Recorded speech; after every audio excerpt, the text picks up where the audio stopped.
Hello my dear aspirants, welcome to smile study hub competitive English. আমাদের WBCS optional পেপারগুলোর একটা complete roadmap series আমি ফ্রিতে আমার ইউটিউবে করছি, যার মধ্যে অ্যানথ্রোপোলজিটা এসে গিয়েছে। তো আজকে সেরকমই আর একটা খুবই গুরুত্বপূর্ণ রোডম্যাপ সিরিজ নিয়ে আমি তোমাদের সামনে এসেছি। আজকে আমাদের সঙ্গে এই সিরিজের ব্যাপারে উপস্থিত আছেন সোহম স্যার, যিনি কিনা এবারে 2022-এ এক্সিকিউটিভ হিসেবে সিলেক্টেড হয়েছেন, এবং স্যারের কিন্তু অপশনাল ছিল বাংলা। তোমাদের অনেকেরই আমার বিভিন্ন পোস্টে কমেন্টে তোমরা করেছিলে যে স্যার বাংলা অপশনাল নিয়ে কোনো ভিডিও আনো। তো ফাইনালি এই ভিডিওটা আমি তোমাদের জন্য নিয়ে এসেছি, এবং এই ভিডিওটাতে যিনি সত্যি সত্যি আমাদেরকে সমস্ত বিষয়গুলো শেয়ার করবেন তিনি হচ্ছেন আমাদের সকলের প্রিয় এবং পরিচিত সোহম স্যার। তো স্যার, আপনাকে অনেক অনেক ওয়েলকাম আমাদের এই শোতে। স্যার, আমি কিছু প্রশ্ন আপনার কাছে রাখবো আমাদের ছাত্রছাত্রীদের হয়ে, এবং কিছু প্রশ্ন হতে পারে আমি মিস করে যাব, কিন্তু আপনি আপনার নিজ গুণে একটু উত্তরগুলো দিয়ে দেবেন, তাতে তাদেরই সুবিধা হয়। তো স্যার, প্রথম বিষয়টাই হচ্ছে যে বাংলা অপশনালটা কাদের জন্য? অনেক ছাত্রছাত্রী বাংলা অপশনাল নেওয়ার চেষ্টা করছে, তারা কমেন্টটা করছেন, চিন্তা ভাবনা করছে। তো আপনি যদি একটু অপশনালের এ টু জেডটা আপনার মতো করে একটু বলেন, including the syllabus chapters. Bangla অপশনালটা কাদের জন্য এটা দেখুন। বাংলা একটা হতে পারে কি না, ধরুন যারা বাংলা নিয়ে পড়াশোনা করে এসেছে, মানে ধরুন যারা গ্রাজুয়েশন করেছেন, পোস্ট গ্রাজুয়েশন করেছেন, তারপরে সিভিল সার্ভিসের পরীক্ষা দিচ্ছেন, তারা বাংলা অপশনাল নিয়ে পরীক্ষা দিতে পারে। আবার এরকম হতে পারে যে যারা ধরুন বাংলা নিয়ে পড়াশোনা, মানে ফর্মালি পড়াশোনা আমরা যেটাকে বলি, প্রাতিষ্ঠানিক পড়াশোনা বাংলা নিয়ে, সেটা তারা করেননি, কিন্তু তারা সাহিত্যটাকে ভালোবাসেন, বই বই পড়েন, আহ, লেখালেখির একটা চর্চা তাদের মধ্যে আসে, বেশ ভালোই তারা লেখেন টেকেন আর কি। তারাও মানে উৎসুক হতে পারেন এই বিষয়টা নিয়ে। তো দুটো ক্যাটাগরির পপুলেশন আছে এক্ষেত্রে, যারা বাংলা অপশনালটা নিতে পারেন, এবং যিনি বাংলা ব্যাকগ্রাউন্ড থেকে আসছেন এবং যিনি নন বাংলা ব্যাকগ্রাউন্ড থেকে আসছেন, অর্থাৎ যিনি গ্র্যাজুয়েশন বলুন, পোস্ট গ্র্যাজুয়েশন বলুন, মানে বাংলাটাকে ফর্মালি যিনি করেন প্রাতিষ্ঠানিকভাবে। তো দুজনের ক্ষেত্রে কিন্তু মানে প্রিপারেশনের আঙ্গিকগুলো ডিফারেন্ট হবে, এবং মেথড অফ প্রিপারেশনটা কিন্তু তার উপর ভিত্তি করে হবে। কারণ যিনি বাংলা পড়ে আসছেন, ধরুন বাংলা সাহিত্যের ইতিহাসে কৃত্তিবাসী রামায়ণ সম্বন্ধে অলরেডি তিনি কিন্তু অনেকখানি পড়ে এসেছেন, এবং সে সম্বন্ধে হয়তো তাকে অনার্স ক্লাসে বেশ কিছু উত্তরও লিখে আসতে হয়েছে। ফলে তার কাছে কিন্তু সেগুলো আগে থেকে হয়তো রেডি করা আছে। এবার সেগুলোকে আমাদের সিভিল সার্ভিস পরীক্ষাতে, ডাব্লিউবিসিএস পরীক্ষাতে কিরকম কি প্রশ্ন আসছে সেটা দেখে তার মতো করে ব্যাপারগুলোকে করে নেওয়া, সেটা একটা ব্যাপার। আর যিনি একদম স্ক্র্যাচ থেকে শুরু করছেন, অর্থাৎ যিনি কিন্তু বাংলা ভাষা এবং সাহিত্য নিয়ে ফর্মালি পড়াশুনো করে আসেননি, কিন্তু যার একটা বিষয়টার উপরে ন্যাক ছিল, বরাবরই লেখালেখির একটা অভ্যাস, চর্চা ইত্যাদি আছে, তাকে কিন্তু একটু অন্যভাবে যেতে হবে। আর খুব সহজ কথায় বললে আর একটু বেশি পড়তে হবে আর কি। এটা হচ্ছে ব্যাপার। তো বেশ। লেখালেখি, সাহিত্য, এই জিনিসগুলোকে যারা ভালোবাসেন মন থেকে, তারা নিতে পারে। মার্কেটে বইপত্র সবই অ্যাভেলেবেল রয়েছে, এবং প্রশ্নপত্র যেটা ডাব্লিউবিসিএস পরীক্ষাতে বাংলা অপশনালের যদি আমরা দেখি বিগত প্রায় 8-10 বছরে, সেখানে যে প্রশ্নগুলো থাকে সেগুলো সিলেবাসের উপর ভিত্তি করেই একদম করা হয়, এবং ঠিকমতো পড়লে সেগুলোর উত্তর ঠিকঠাকভাবে দেওয়া যেতে পারে।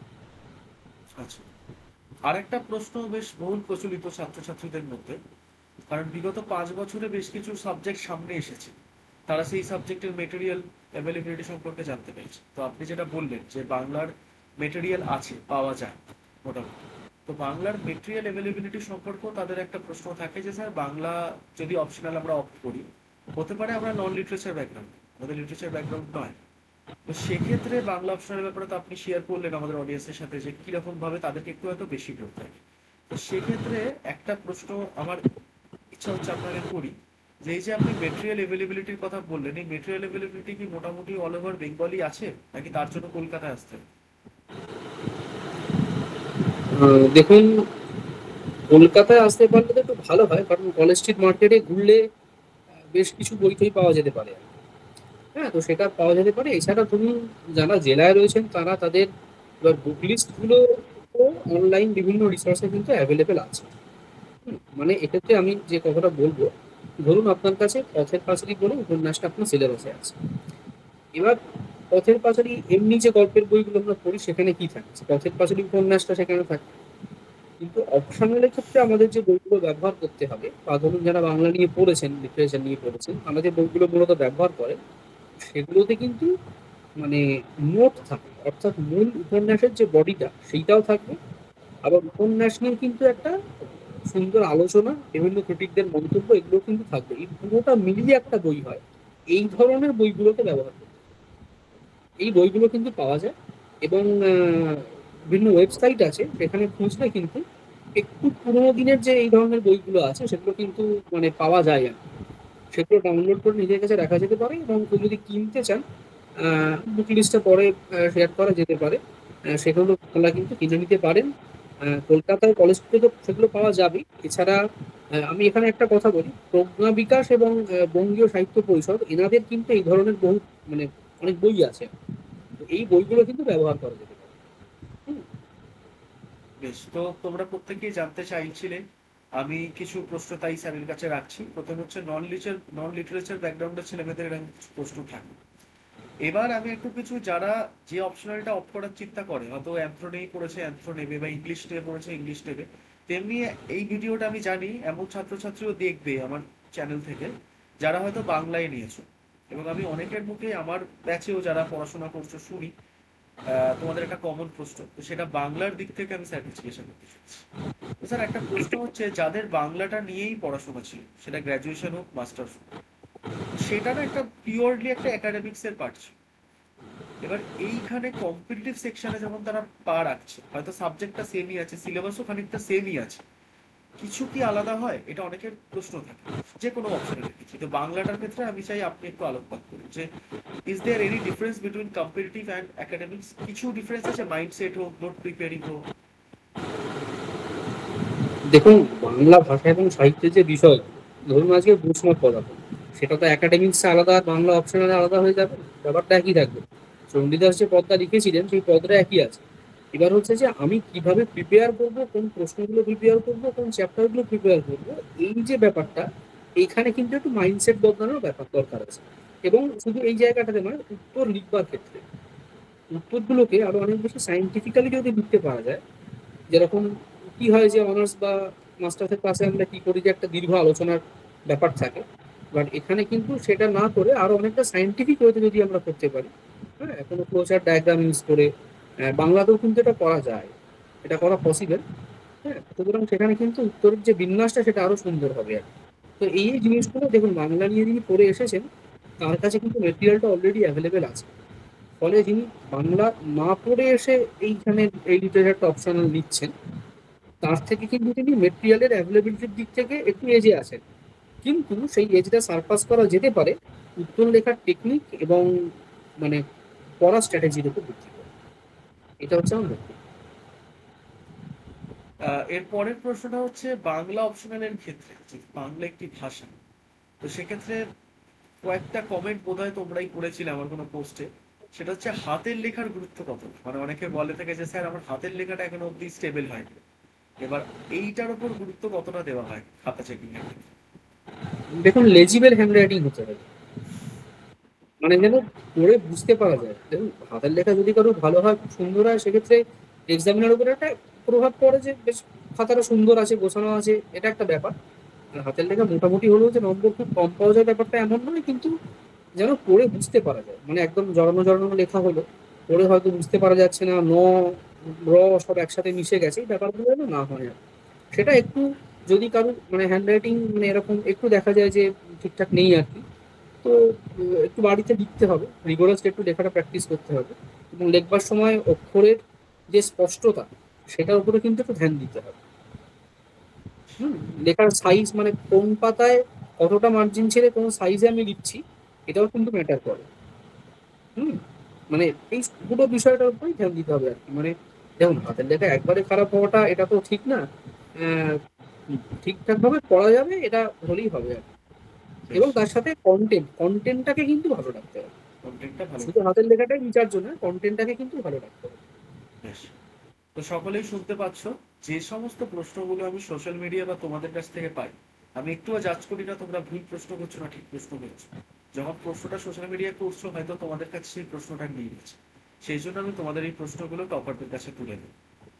স্যারের পরবর্তী যে প্রশ্নটা আপনার কাছে রাখতে চলেছি, সেটা হচ্ছে, অনেকেই এখন অব্দি বাংলা অপশনাল নেওয়ার জন্য ইচ্ছে প্রকাশ করছে, কিন্তু অপশনালটা সিলেবাস ডিকোডিংটা করে উঠতে পারছেন। যদি আপনি একটু ব্রিফলিও পেপার ওয়ান পেপার টু সম্পর্কে একটু আলোকপাত করেন যে বিষয়টা কি, কি কি থাকতে পারে একটু। মানে সিলেবাস ডিকোডিং মানে কি বলতে চাইছেন বলুন? সিলেবাস হোক বা প্রশ্নপত্র হোক, আপনি যদি একটু পরিচিতি দিতে পারেন এই মুহূর্তে একটু ব্রিফলি, সেটা সিলেবাসটা ধরে হতে পারে, প্রশ্নপত্র ধরেও হতে পারে, বা যদি এরকম কোনো কনসেপ্ট থেকে থাকে যে এইটার previous years paper, Bangla optional previous years paper কতটা ইম্পর্টেন্ট, সেখান থেকেও আমরা প্রশ্ন বা প্রশ্নের টপিক ধরন আশা করতে পারি কিনা, এই সমস্ত কিছু মিলিয়ে একটা সুন্দর পরিবেশন যদি একটু করতে পারেন ওদের জন্য। দেখুন, অপশনালের বাংলার ক্ষেত্রে বা যে কোনো অপশনালের ক্ষেত্রে দুটো পেপার রয়েছে। দুটোর মধ্যে কিন্তু দুটো পেপারের মধ্যে পুরো চ্যাপ্টার্স গুলোকে ডিস্ট্রিবিউট করা আছে।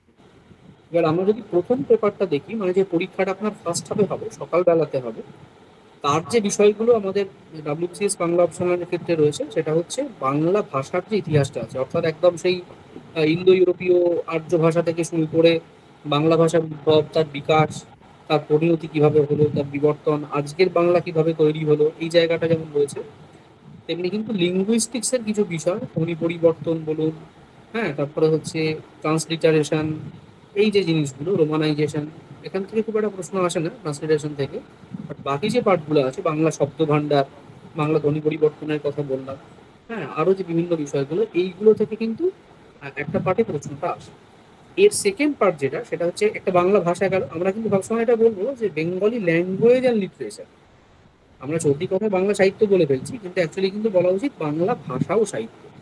তাহলে বাংলা ভাষার পোর্শনটা হলো এই জায়গাটা, ভাষার উদ্ভব বিকাশ, হ্যাঁ, তার পরিণতি, ভাষার যে খুঁটিনাটি দিকগুলো, সেই জায়গাগুলো হলো।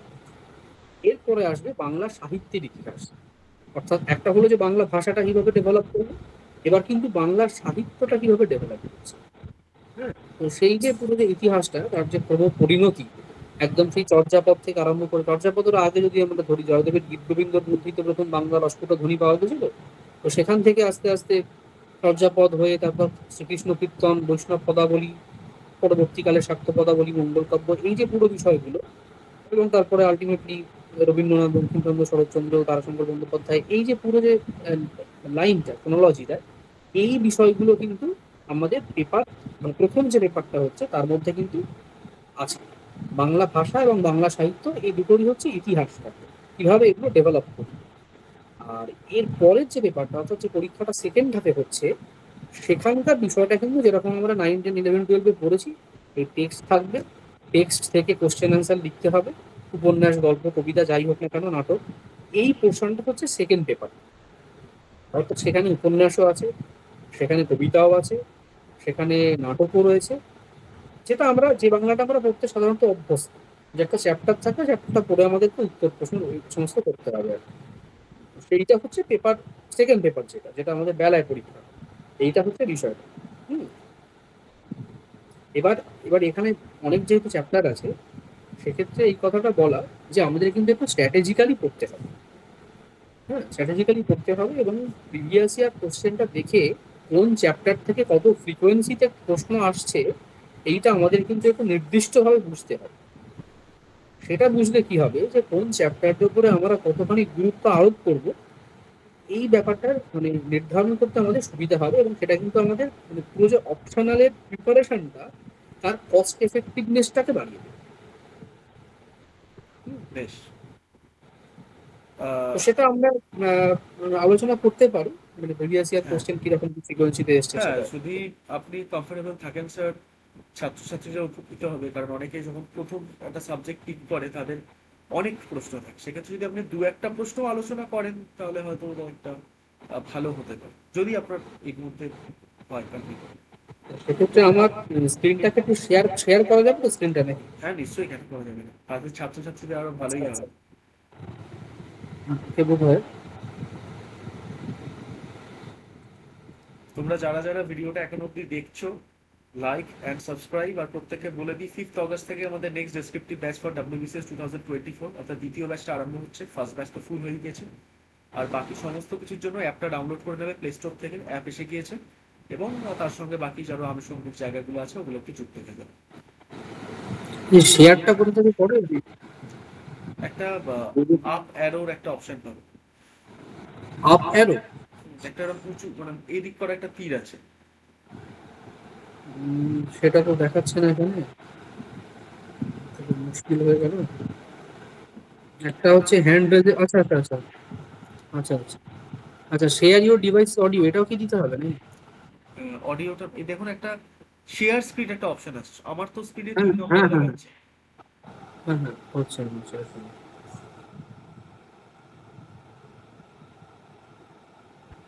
হচ্ছে। আচ্ছা, এবার কি হচ্ছে শেয়ার? হ্যাঁ স্যার, হচ্ছে, দেখা যাচ্ছে। হচ্ছে তো? আচ্ছা, তো এইখানে যেটা আমরা দেখতে পাচ্ছি সেটা হচ্ছে বাংলা অপশনালের যে সেকেন্ড পেপারটা আছে। হ্যাঁ, তো সেখানে যে চ্যাপ্টার্স গুলো আছে, অর্থাৎ আমরা যেটাকে বললাম বাংলা ভাষা এবং সাহিত্যের যে ইতিহাস, সেই চ্যাপ্টারটা কিন্তু নয়, যেটা আমাদের সেকেন্ড পেপার।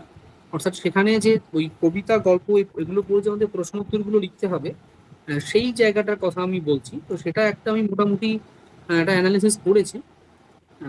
দেখুন, এখানে 2023 থেকে 12 সাল অবধি এই চ্যাপ্টারগুলো থেকে কি কি ফ্রিকোয়েন্সিতে প্রশ্ন এসছে সেটা কিন্তু এখানে লেখা আছে। খুব হুম। সুন্দর। এবার একটা জিনিস লক্ষ্য করার চেষ্টা করুন, চ্যাপ্টারগুলো আমি পরপর বলে যাচ্ছি আগে। বৈষ্ণব পদাবলী, চণ্ডীমঙ্গল, চণ্ডীমঙ্গলে পুরো ব্যাপারটা নেই, আখেটিক খণ্ড যেটা মূলত কালকেতু উপাখ্যান সেটাই আছে, এখানে ছোট করে লেখা হয়েছে। মেঘনাদ বধ কাব্যেরও 10টা ক্যান্টোজ এখানে নেই, প্রথম 3টে ক্যান্টোজ আছে। রজনী বঙ্কিমচন্দ্রের উপন্যাস, কপালকুণ্ডলা বঙ্কিমচন্দ্রের উপন্যাস, সাম্য বঙ্গদেশের কৃষক বঙ্কিমচন্দ্রের লেখা, পুনশ্চ বিচিত্র প্রবন্ধ, রাজা কাহিনী, এটা হচ্ছে আমাদের প্রথম যে বিভাগটা আছে, তার হচ্ছে প্রশ্ন। হ্যাঁ, এবার যদি আপনি মোট প্রশ্ন লক্ষ্য করেন এই বিভাগ থেকে, 2012 থেকে 23 সাল অবধি এখানে কিন্তু এই 5 থেকে 6টা করে প্রশ্ন মোটামুটি আসছে। বেশ। এবার আপনি এই ক্লাসিফিকেশনটা লক্ষ্য করুন, বৈষ্ণব পদাবলিতে আসছে। বৈষ্ণব পদাবলিতে 12 সালে একটা প্রেম মনস্তত্ত্বের উপর প্রশ্ন এসছে। এবার বৈষ্ণব পদাবলী যদি পড়া হয়, দেখা যাবে যে সেখানে বিভিন্ন ধরনের পদ আছে। হ্যাঁ, তো অভিসার পর্যায়ের পদ আছে, পূর্বরাগের পদ আছে, হ্যাঁ, মাতুর পর্যায়ের পদ আছে, প্রার্থনার পদ আছে, আরো অনেকগুলো আছে। তো আমাদের সিলেবাসে নির্দিষ্টভাবে লেখা আছে কোন কোন পর্যায়ের পদ আমাদের আছে, তার বাইরে কিন্তু প্রশ্ন আসে না। হ্যাঁ, তো 2012-তে প্রেম মনস্তত্ত্বের প্রশ্নটা এসেছে, 13 সালে অভিসার পর্যায়ের পদ এসেছে, 14-তে মাথুর, 15-তে বলা হয়েছিল বিভিন্ন রসের পদ নিয়ে একটা আলোচনা করতে। দেখুন, 16-তে পূর্বরাগ এলো, 17-তে মাথুর এলো, 18-এ অভিসার, 19-এ প্রার্থনা, 20-তে পূর্বরাগ, 21-এ অভিসার, 22-এ মাথুর, 23-এ পূর্বরাগ। প্যাটার্নটা লক্ষ্য করা যাচ্ছে। রাইট স্যার, এটা প্যাটার্ন তো পাচ্ছি আমি।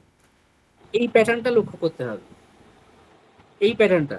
অর্থাৎ দেখুন, 16-তে পূর্বরাগ এলো, তারপরে 20-তে আবার পূর্বরাগ এসেছে, মাথুর কিন্তু 17-তে এসছে, আবার 22-এ এলো, হ্যাঁ, 23-এ আবার পূর্বরাগ এলো। ফলে যেটা এখানে যেটা লক্ষণীয় সেটা হচ্ছে যে সিলেবাসের বাইরে কিন্তু কোনো প্রশ্ন আসে।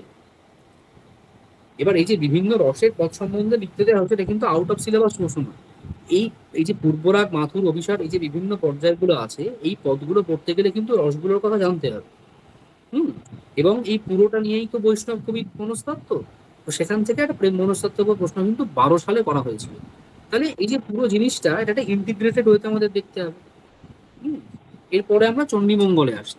দেখুন, চণ্ডীমঙ্গলে একটা খুব মানে হট কোয়েশ্চেন যদি বলা যায়, সেটা হচ্ছে যে ওই সাহিত্য সমালোচক ছিলেন ডক্টর শ্রীকুমার বন্দ্যোপাধ্যায়। উনি মূলত ইংরেজি সাহিত্যের অধ্যাপক ছিলেন সম্ভবত। তো উনি বাংলা সাহিত্য প্রচুর সমালোচনামূলক লেখা লিখেছেন। তো তার একটা বক্তব্য ছিল যে ওই মুকুন্দরামের যে চণ্ডীমঙ্গল কাব্যটা আছে, সেখানে উপন্যাস লক্ষণ আছে। এরকম একটা বক্তব্য ছিল ওনার। তো ওটার উপর কেন্দ্র করেই এই প্রশ্নগুলো আসে আর কি, মূলত যে মুকুন্দরামের চণ্ডীমঙ্গল কাব্যে কালকেতু উপাখ্যানে উপন্যাস গুণ কতটা আছে। হুম। মানে শ্রীকুমার বাবু বলেছিলেন যে মুকুন্দরাম হয়তো আধুনিক যুগে জন্মালে কবি না হয় ঔপন্যাসিক হতেন, আর কি, এরকম একটা বক্তব্য ছিল ওনার। এইটা একটা প্রশ্ন 23 সালে এসেছে। 22 সালে দেখুন, চণ্ডীমঙ্গলের নারী চরিত্রগুলো সম্বন্ধে প্রশ্ন এসেছে। 21 সালে এসেছে সমাজ চেতনা। 20 সালে এসেছে মুকুন্দরাম সত্যি দুঃখবাদী কবি, সেই সম্বন্ধে একটা কথা বলতে জানতে চাওয়া হয়েছে। আবার 21 সালে যে সমাজ চেতনা এসেছিল, 19 সালে কিন্তু ওই একই সমাজ ইতিহাস সমসাময়িক যে ব্যাপারটা, এখান থেকে প্রশ্নটা এসেছে। 18 সালে প্রশ্ন আসেনি। 17 সালে ফুলদোলা 12 মাসে এসেছে। 16 সালে সম্ভবত আসেনি। 15 সালে এসেছে নারীগণের প্রতিনিন্দা। 14 সালে এসেছে কিন্তু ওই সেই একই উপন্যাস গুণ। দেখুন, 13 সালে আবার সমাজ এসেছে।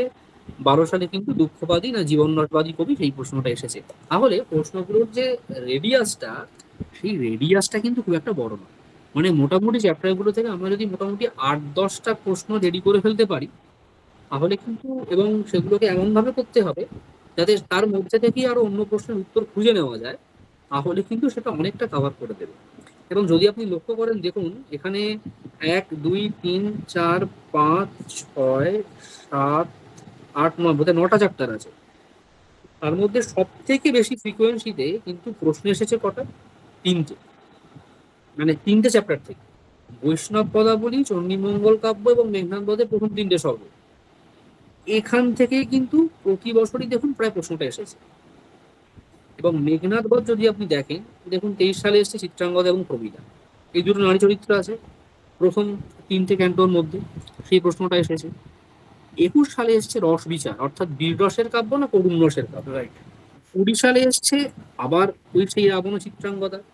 19 সালে আবার চিত্রাঙ্গদা। 18 সালে প্রমীলা চরিত্র। 17 সালে একটা অন্যরকম প্রশ্ন এসেছিল যে মেঘনাদ বধ কাব্য হচ্ছে 19 শতকের বিদ্রোহী বাঙালির জীবনকে। এটা তো খুব ভালো প্রশ্ন। 16 সালে চিত্রাঙ্গদা চরিত্র আবার এসেছে। 15 সালে পাশ্চাত্য প্রভাব, অর্থাৎ মধুসূদন দত্ত যেহেতু গ্রিক কাব্যগুলোকে মানে করে খুব প্রভাবিত হয়েছিলেন, তার একটা এফেক্ট কিন্তু এখানেও দেখতে পাওয়া যায়। 14 সালে আবার চিত্রাঙ্গদা। 13 সালে প্রবীণা বীরাঙ্গনা কুলবধূ। 12 সালে হচ্ছে বারুণী মনোহর রমা উপাখ্যানটা এসেছে। তো এই হচ্ছে প্রশ্ন। দেখুন প্রশ্নের অ্যাম্বিটটা কিন্তু খুব একটা বড় না। এবং এই রজনী বলুন, কপালকুণ্ডলা বলুন, এবং রজনী এবং কপালকুণ্ডলার মধ্যে যেটা আরো একটা স্ট্রাইকিং ব্যাপার, হ্যাঁ। সেটা হচ্ছে মোটামুটি এটা দেখা গেছে যে দুটো একসাথে আসে না। আচ্ছা, একসাথে আসে না? জেনারেলি আসে না। আসে না কথাটা বলা ভুল, আসতেই পারে। হ্যাঁ, জেনুইন। জেনারেলি আসে না। আপনি প্যাটার্নটা লক্ষ্য করুন, 0 1 যে বাইনারি প্যাটার্নটা আছে, ওটা লক্ষ্য করলেই দেখা যাবে। হ্যাঁ, ঠিক। 19 সালে কপালকুণ্ডলা এসছে, 22 সালে রজনী এসছে। 21 সালে এসছে কপালকুণ্ডলা, 21 20 19 পরপর কপালকুণ্ডলা এসছে, 18 17 রজনী, আবার তার আগের 2 বছর কপালকুণ্ডলা, তার আগের 2 বছর আবার রজনী, তার আগের বছর কপাল। মানে এটা কিন্তু মোটামুটি ফিক্স প্যাটার্ন যে দুটো চ্যাপ্টার একসাথে আসে না। হ্যাঁ, ঠিক।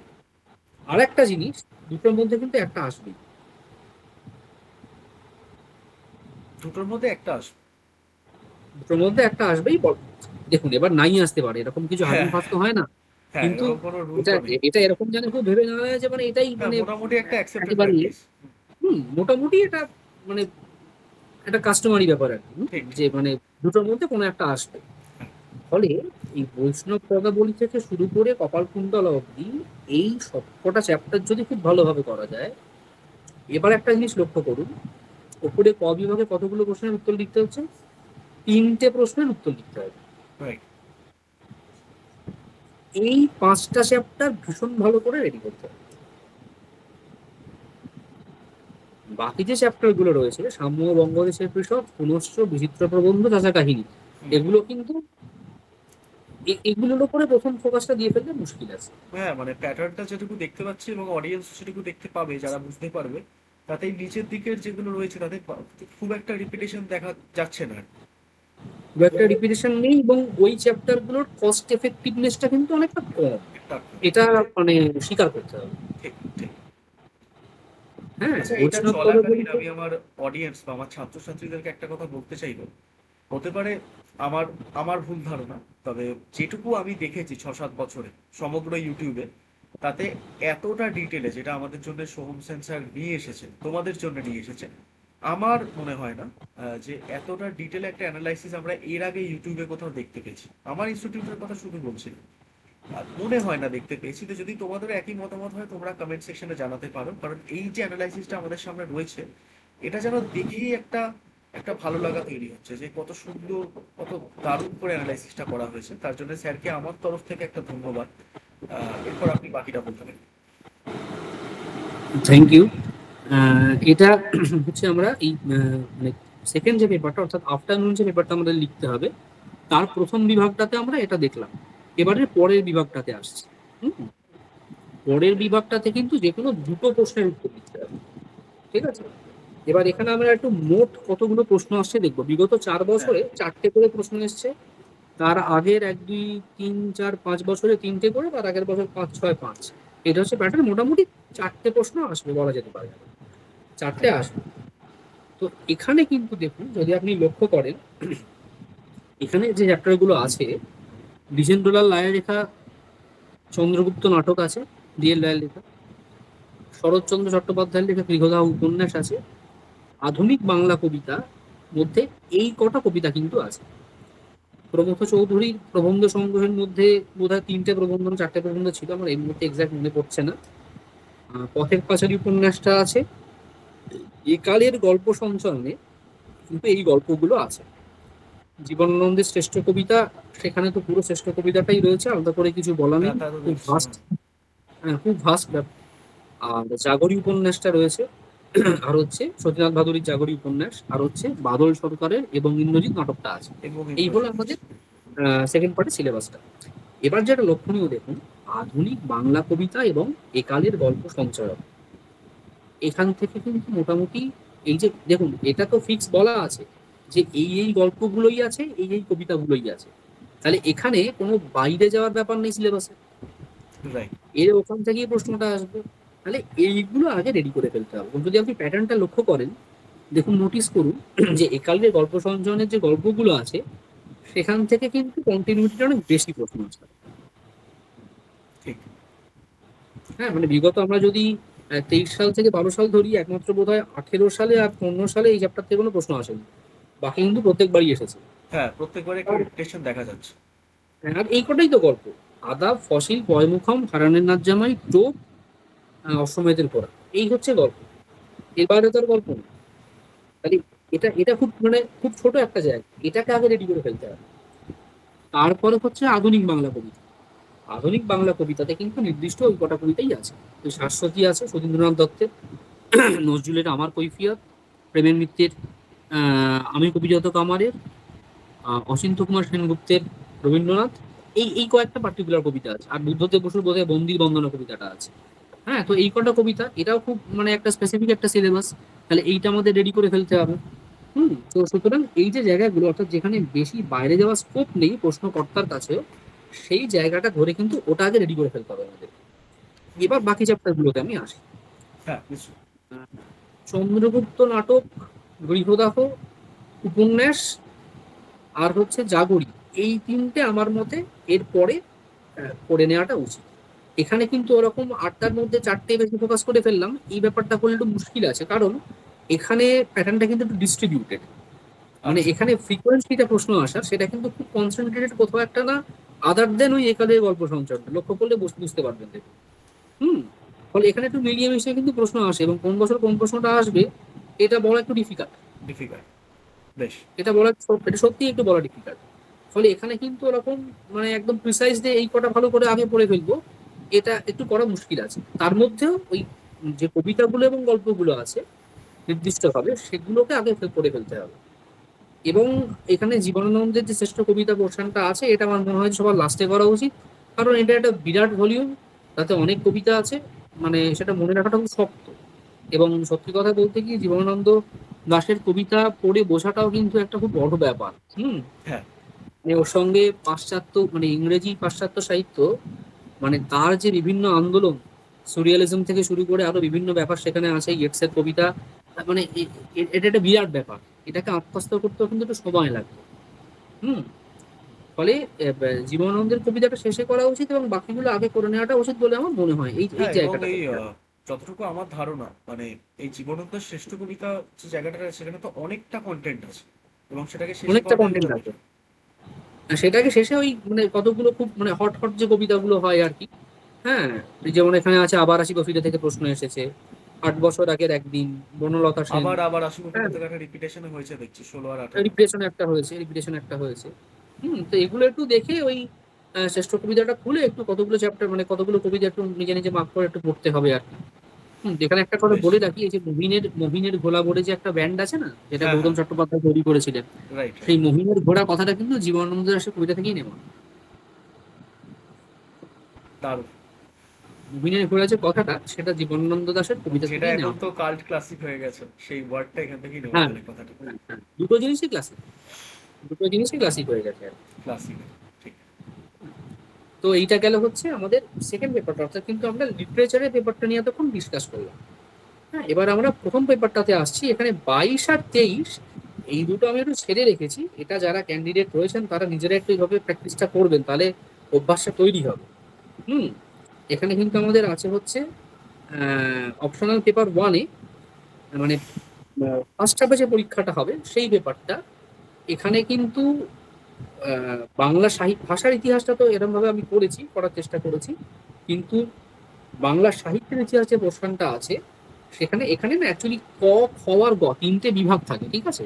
রাইট। এবার ক বিভাগে কিন্তু আহ, ভাষার ইতিহাসটা ডেফিনেটলি আসে। খ আর গ বিভাগে একটুখানি ব্যাপারটা এরকম যে খ বিভাগে সাধারণত দেখা যায় যে মধ্য এবং মানে প্রাচীন এবং মধ্যযুগের বাংলার ইতিহাসটা থেকে আসে। আর গ বিভাগে মূলত আধুনিক বাংলা ভাষার ইতিহাসটা থেকে প্রশ্নটা আসে, মানে বাংলা সাহিত্যের ইতিহাস থেকে। কিন্তু এখানে কোনো ওয়াটার টাইট কম্পার্টমেন্টালাইজেশন নেই, মানে ধরুন আধুনিক বাংলা সাহিত্যের ইতিহাসের একটা প্রশ্ন, সেটা কিন্তু খ বিভাগেও ইনক্লুড করে দেওয়া হতে পারে। হ্যাঁ, এটা হচ্ছে ব্যাপার। ফলে এখানে আমি যে ক, খ বা গ এরকম কোনো বিভাগ করিনি, আমি চ্যাপ্টার ওয়াইজ বিভাগটা করবার চেষ্টা করেছি। এটা হচ্ছে বক্তব্য। আচ্ছা। তো প্রথমে বাংলা ভাষার যে ইতিহাসের পোর্শনটা রয়েছে, দেখুন 23 থেকে 12 সাল, 22 আর 23টা আমি ছেড়ে রেখেছি। তো 21 থেকে এখানে করা আছে। দেখুন ইন্দো ইউরোপিয়ান ল্যাঙ্গুয়েজ থেকে মানে নব্য ভারতীয় আর্য ভাষা, এই জায়গাটা প্রশ্ন এসেছে। আচ্ছা, তারপরে হচ্ছে যে মধ্য ভারতীয় আর্য ভাষা, এইটা প্রশ্ন এসেছে। ওগুলো সব মানে ওইভাবে রাইট। কোডে করা আছে, ইংলিশ নামটাকে অ্যাব্রিভিয়েশন করে আর কি। হ্যাঁ। হ্যাঁ, তারপরে ইন্দো ইউরোপিয়ান থেকে বাংলা, প্রত্ন বাংলা থেকে আধুনিক বাংলা। দেখুন মানে বাংলা ভাষার উৎপত্তিটা, হ্যাঁ, এইটাকে কিন্তু রেখাচিত্রের সাহায্যে আমাদের রেডি করতে হবে। হুম। হ্যাঁ, এবং এটা কিন্তু সিলেবাসে বলাও আছে যে রেখাচিত্রের সাহায্যে আমাদের করতে হবে। এখানে কোশ্চেনের মানে এই যে পোর্শনটা না বাংলা ভাষার যে ইতিহাসটা, এটা কিন্তু বাংলা অপশনালের মধ্যে পুরো সিলেবাসের মধ্যে দ্য মোস্ট স্কোরিং জায়গা। যাক, তোমরা এটা দেখে রাখো ভালো করে। পেপার ওয়ানের মোস্ট স্কোরিং পার্ট এটা। পেপার ওয়ানে বলে নয়, পেপার ওয়ান এবং পেপার টু দুটো মিলিয়ে আচ্ছা, সব দুটো থেকে মিলিয়ে। স্কোরিং জায়গা হচ্ছে এটা। হ্যাঁ। মানে এখানে নম্বর কাটার কোনো জায়গা মানে পাওয়া মুশকিল, মানে যদি খুব বাহ। খুব ভালো লিখতে পারে আর কি। দারুণ। হুম। এইটা কিন্তু এই জায়গাটা কিন্তু যেন কোনো খামতি না থাকে। মানে বাংলা সাহিত্যে কি হবে যে আমি বানিয়ে দু একটা কথা লিখতে পারি, কিন্তু এখানে কিন্তু বানানোর কোনো জায়গা নেই। এটা একদম টেকনিক্যাল জায়গা, এবং ঠিকমতো লিখতে পারলে নম্বর ভালো পাওয়া যাবে। হুম। এবং তাহলে এক্ষেত্রে তো বেশ একটা ভালো। কথা বলে রাখি, এটা যারা বাংলা নিয়ে পড়েছেন তারা নিশ্চয়ই জানেন। রামেশ্বর শ, ডক্টর রামেশ্বর শ, তাঁর কিন্তু একটা বই পাওয়া যায়। হ্যাঁ, তো ওই বইটাকেই মোটামুটি মানে বেদ হিসাবে আহ, ধরে নেওয়া যেতে পারে আর কি, এই পোর্শনটার জন্য। হুম। আচ্ছা। মানে প্রোটো ইন্দো ইউরোপীয় থেকে বাংলা ভাষা, বাংলা ভাষার যুগ বিভাগ এবং ধ্বনিতাত্ত্বিক বৈশিষ্ট্য, বাংলার উপভাষা সমূহ, বাংলা শব্দভাণ্ডার, সাধু এবং চরিত বাংলা গদ্য। সাধু এবং চরিত বাংলা গদ্য থেকে কিন্তু 22 সালে একটা প্রশ্ন এসেছিল। ধ্বনি পরিবর্তন এবং ট্রান্সলিটারেশন এন্ড নর্মালাইজেশন, এটা সিলেবাসে আছে।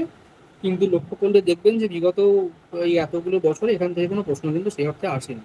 হ্যাঁ, তার মানে তাই এই দেখা নয় যে যাচ্ছে। আগামী বছরে আসবে না, আমি এটা কখনোই বলছি না, কিন্তু এটার উপরে একটু কম গুরুত্ব দিলে কোনো অসুবিধা নেই। বেশ, কারণ ঠিক আছে। দেখুন কোনোবারই কিন্তু কোনো প্রশ্ন আসেনি। হ্যাঁ, তাই 23 সাল দেখতে থেকে পাচ্ছি। 12 সাল অব্দি এখানে করা আছে। 23 আর 22টা করা নেই, বাট আসেনি, 23-22ও আসেনি একটা প্রশ্ন। হ্যাঁ, তো আসলে এই যে যে জায়গাটা। ব্যাপারটাতে আমি একটু বেশি আলোকপাত করতে চাইছি, কারণ 2024-এর শুরুতে মানে হয়তো ইয়ার এন্ডে প্রিলিমস হলেও হতে পারে, সেটা হচ্ছে তোমরা যারা নতুন বাংলা অপশনাল নেওয়ার কথা ভাবছো, আমি আরো একবার বলছি, সেটা হচ্ছে প্রিলিমসের প্রশ্নপত্র বা মেন্সের প্রশ্নপত্র কিংবা কম্পালসারি প্রশ্নপত্র খুব সহজে পাওয়া যায়, কিন্তু বাংলা অপশনাল, এবং সেখানে 2012 সাল থেকে আমরা স্ক্রিনে দেখতে পাচ্ছি, এখানে কিছু আমার তোমাদেরকে ভুল বলার নেই, তোমাদের সামনেই আছে যা আছে। 2012 থেকে স্যার 2023 অব্দি প্রশ্নকে এইভাবে অ্যানালাইজ করেছেন। এটা সত্যি খুবই প্রশংসনীয় একটা ব্যাপার। তো তোমরা এই বিষয়টাকে নিয়ে কিন্তু সত্যি একটু ভালো করে চিন্তা ভাবনা করতে পারো। তোমাদের যাদেরই মনে হবে যে প্রশ্নপত্র অনেকের কাছে অ্যাভেলেবেল থাকে না, তোমরা আমাদের সঙ্গে যোগাযোগ করতে পারো, আমাদের টেলিগ্রাম গ্রুপটা জয়েন করো, ওখানে আমি বিভিন্ন অপশনালের প্রশ্নপত্রগুলো পাঠিয়ে দেবো উইথ টপার্স নোটস, যদি তোমাদের দরকার লাগে তো। হ্যাঁ স্যার, এবার আপনি বলুন। হ্যাঁ, তো এইখানে যে চ্যাপ্টার গুলো আছে, এগুলোর জন্য কিন্তু মূলত রামেশ্বর স্বরের যে বইটা আছে এটা কিন্তু রাইট। আমাদের ফলো করতে হবে। মানে ওখানে কিন্তু পুরো জিনিসটা মানে একটা ছাতার তলায় দেওয়া আছে, এবং খুব সুন্দর করে দেওয়া আছে। মানে ওখান থেকে সমস্ত ধরনের প্রশ্নের উত্তরগুলো আপনি পাবেন, যে প্রশ্নগুলো এখানে মোটামুটি করা হয়ে থাকে। আর বইটা খুব অথেন্টিক একটা বই, মানে এই টপিকের উপরে আর কি। সুতরাং ওটা নির্দ্বিধায় ফলো করা যেতে পারে বলে আমার মনে হয়। আর এটা কিন্তু বললাম যে এটা ভীষণ স্কোরিং পার্ট। এটাকে কিন্তু মানে এই পোর্শনটায় কিন্তু কোনো রকম কোনো নেগলিজেন্স যেন না থাকে। এখানে কম পেলে কিন্তু অপশনালের নাম্বারটা কম হয়ে যাওয়ার একটা সম্ভাবনা থেকে যাবে। Crucial part. এটা হচ্ছে ভীষণ ক্রুশিয়াল। আর সত্যি কথা বলতে বাংলা যখন অপশনাল নেওয়া হচ্ছে, তখন বাংলা সাহিত্য হোক, গল্প, উপন্যাস, মানে সেগুলো যাই হোক না কেন, বাংলা ভাষার দিকটা কিন্তু খুব ভালো হওয়া উচিত। মানে হ্যাঁ, ভাষার যে উদ্ভব, বিকাশ এবং পরিণতি, তার যে ক্রনোলজিটা, এইটা সম্বন্ধে সুস্পষ্ট ধারণা থাকা ভীষণ প্রয়োজন আছে। তো সুতরাং সেই কারণেই চ্যাপ্টারগুলো মানে পড়াটা দরকার হয়। Right, right sir. তারপরে দুই জায়গাতে আমরা আসি। বাংলা সাহিত্যের ইতিহাস প্রাচীন এবং মধ্যযুগ, আমি আবারও বলছি 22 এবং 23 এখানে ছাড়া আছে, বা 21 থেকে আমি পড়ে নিয়েছি, 21 থেকে 12 অব্দি এখানে পড়া রয়েছে। হুম। তো দেখুন, বাংলা সাহিত্যের যুগ বিভাগ, এখানে 19 সালে একটা প্রশ্ন এসেছিল ওই একই, যে যুগ বিভাগটা করো, তারপর চর্যাপদ সম্বন্ধে একটা আলোচনা করো আর কি। এবং চর্যা থেকে এখানে প্রশ্ন এসেছে বেশ কয়েকবার। এখানে অ্যাকচুয়ালি আমি যেটা করেছি সেটা হচ্ছে যে, এখানে সিলেবাসটা কিন্তু যেটা আপনি দেখবেন, যেটা পিএসসি নোটিফিকেশনে দেওয়া থাকে, সেটা কিন্তু এতটা ব্রড না। মানে ওটাকে আরেকটু আমি, ওটা একটু ব্রড, মানে ওটা একটু ব্রড সিলেবাস থাকে আর কি, ব্রড ক্লাসিফিকেশন থাকে। তো ওইটাকে আমি আরেকটু ক্যাটেগরাইজ করে, মানে একটু চ্যাপ্টার ওয়াইজ হুম, হুম, ভাঙবার চেষ্টা করেছি। মানে মূলত এই বোঝা এই যাচ্ছে। হেডগুলোই পরীক্ষাতে আসে আর কি। হুম। তো বাংলা সাহিত্যের যুগ বিভাগটা আমাদের প্রথমে পড়তে হবে। তারপরে বাংলা সাহিত্যের প্রাচীন যে নিদর্শন সাহিত্যের, সেটা চর্যাপদ, চর্যা গীতিকা, সেই জায়গাটা রয়েছে। শ্রীকৃষ্ণ কীর্তন, তারপরে মঙ্গল কাব্য। মঙ্গল কাব্যের জায়গাটা কিন্তু আগেই বলি, বিশাল ভাস্ট একটা জায়গা, বিশাল ভাস্ট একটা জায়গা, তাতে বিভিন্ন রকম মঙ্গল আছে।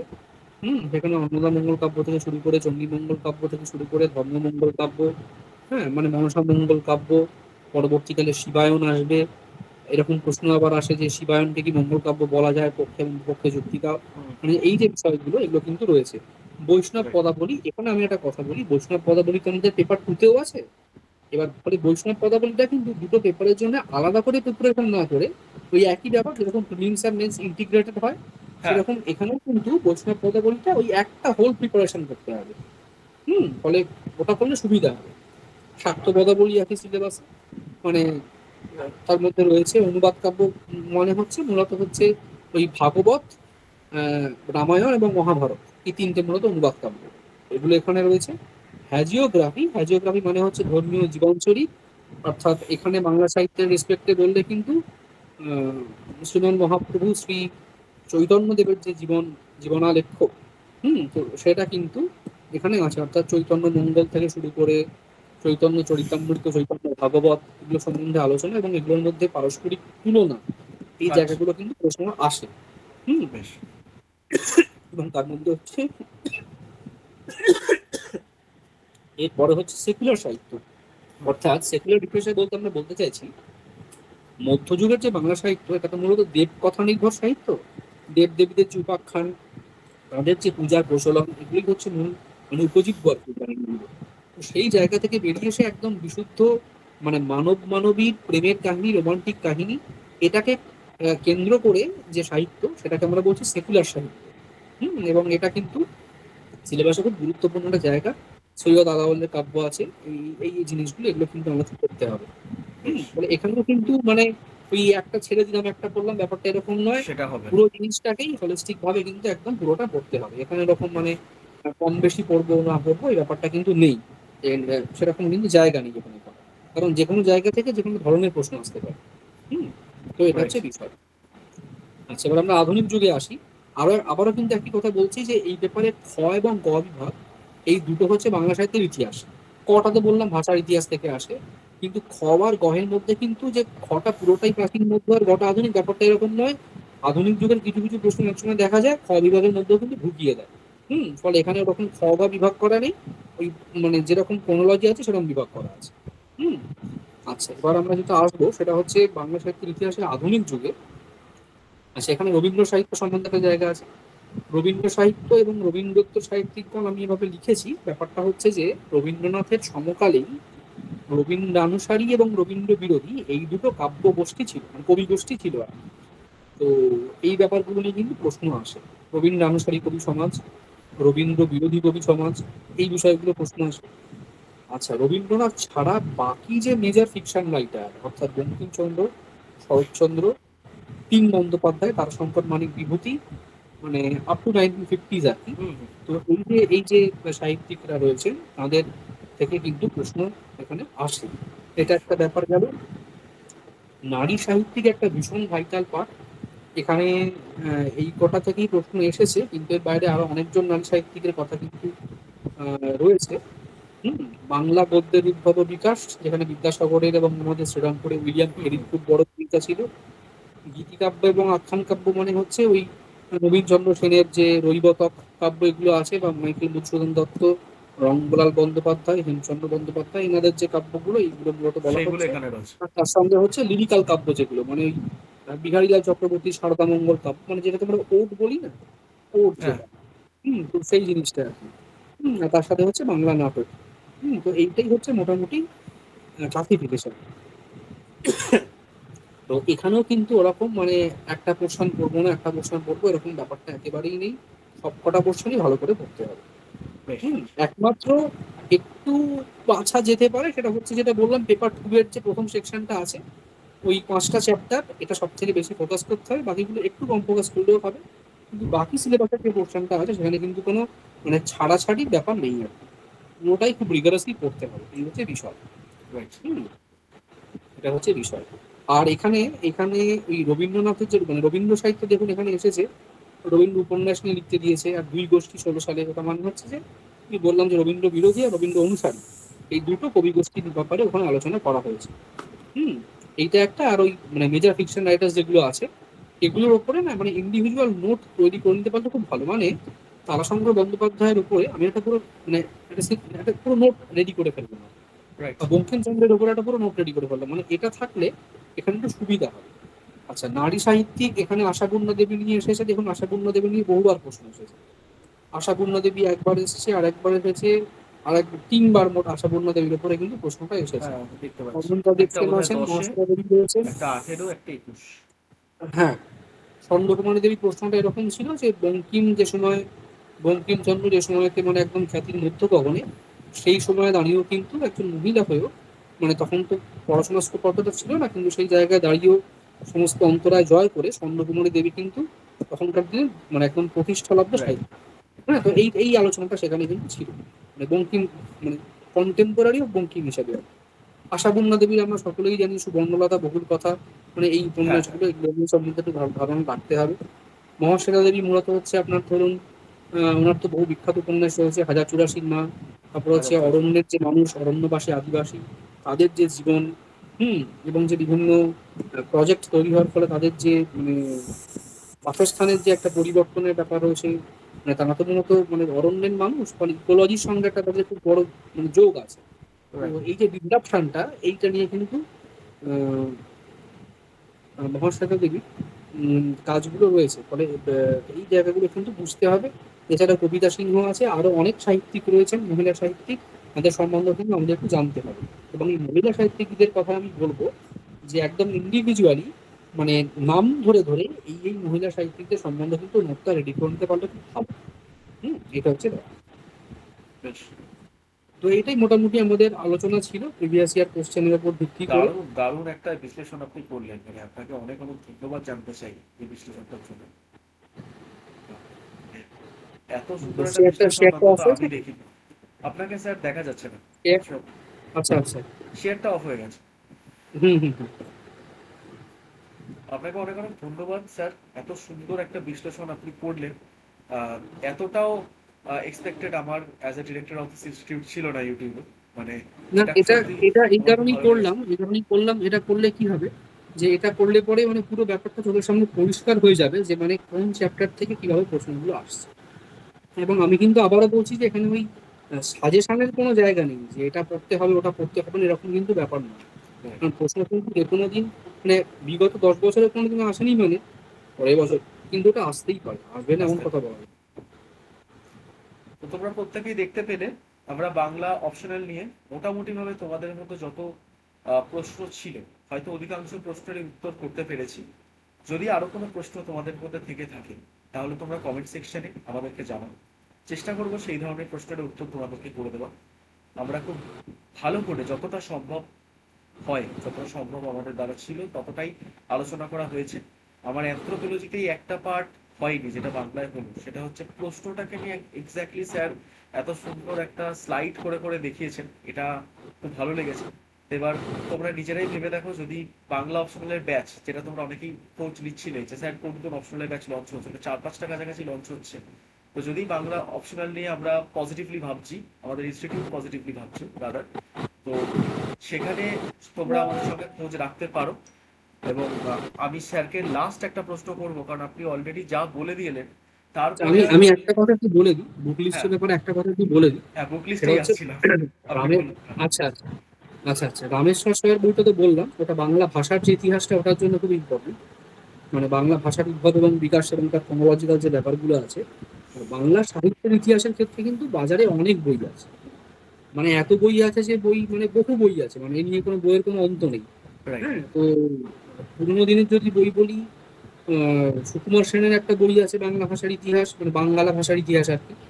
অসিত কুমার বন্দ্যোপাধ্যায়ের বোধহয় বাংলা ভাষার ইতিবৃত্ত এরকম একটা বই আছে। আরো অনেক বই আছে, ভূদেব চৌধুরীর বই আছে, ক্ষেত্রগুপ্তের বই আছে, গোপাল হালদারের বই আছে, বহু বই আছে, এগুলো আমি মোটামুটি সবকটাই প্রায় কম বেশি পড়ে দেখেছি আর কি। হুম, এই সবকটা বইয়ের নির্যাস একটা বইতে আছে, সেটা হচ্ছে দেবেশ কুমার আচার্যের বাংলা সাহিত্যের ইতিহাস।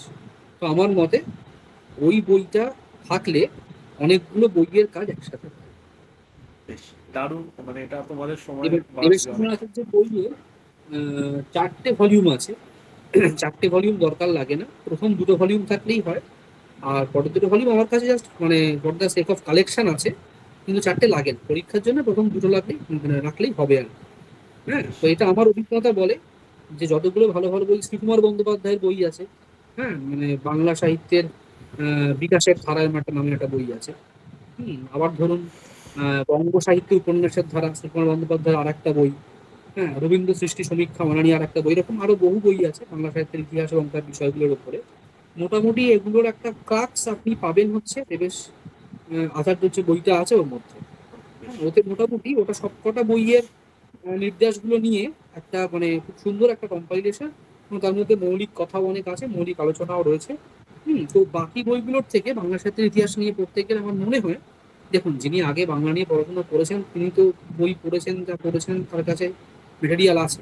কিন্তু নতুন যিনি পড়তে আসছেন তার কাছে কিন্তু মানে এই বইটা পড়লে বিন্দুতে সিন্ধু দর্শন হবে, এটা হচ্ছে আমার ব্যাপার। দারুণ বললেন, রাইট। আসলে স্যার কিন্তু অনেকটা আমি কোনো দর্শনেরই স্যারের বায়াসড ওপিনিয়ন এক্সপার্টিস, এখানে যাতে দিচ্ছি তোমাদের না। সময়টা আমি বেঁচে যায়। আমি মানে একাধিক বই পড়ে দেখেছি বাংলা সাহিত্যের ইতিহাসে, তারপরে কিন্তু আমি বলছি যে এখানে কিন্তু মানে বেশ। ক্রাক্সটা আছে। তোমরা কেমন লাগলো ভিডিওটা আমাকে জানিও। অনেক দিন ধরেই তোমাদের একটা কোয়ারিজ থাকছিল স্যার বাংলা অপশনাল নিয়ে কিছু আনো, তো নিয়ে এলাম তোমাদের জন্য। ভিডিওটা ভালো লাগলে আমি জানি তোমরা লাইক করে দেবে, সাবস্ক্রাইব করে দিতে পারো। 10,000 আমরা টাচ করতে চলেছি। 10,000 সেলিব্রেশনের জন্য মিসেলেনিয়াস মেন্সে যারা বসছো তাদের জন্য ইংলিশের যে আমি ব্যাচটা লঞ্চ করেছি, ব্যাচটা সম্পূর্ণ ফ্রি করে দিয়েছি 45 দিনের জন্য। তোমরা প্রত্যেকেই সেই গ্রুপটায় জয়েন করে নেবে যারা মিসেলেনিয়াস মেন্সে এবারে সিলেক্টেড হয়েছে। অনেকেরই প্রশ্ন থাকছে যে ডেসক্রিপটিভ বাংলা নিয়ে স্যার কি করবো, সেটাও আমি চেষ্টা করছি কি করা যায় মিসেলেনিয়াস মেন্সের এই 45 দিনের বাংলাটা। স্যার আপনাকে অনেক অনেক ধন্যবাদ আমাদের এই এই পার্টটাতে এতটা সুন্দর করে আলোকপাত করার জন্য। এবং ভবিষ্যতেও আমি স্টুডেন্টদের বিহাফে আপনাকে আগে থেকে অনুরোধ করে রাখবো, যদি কখনো এরকম কোনো সাহায্য আমাদের চ্যানেলে বা আমাদের ইনস্টিটিউটে দরকার হয় অনলাইনে স্টুডেন্টদের স্বার্থে, আপনি যদি একটু পাশে থাকেন আমরা অনেক বেশি অনুপ্রাণিত হবো আপনার এই সমস্ত বিষয়ে। Thank you.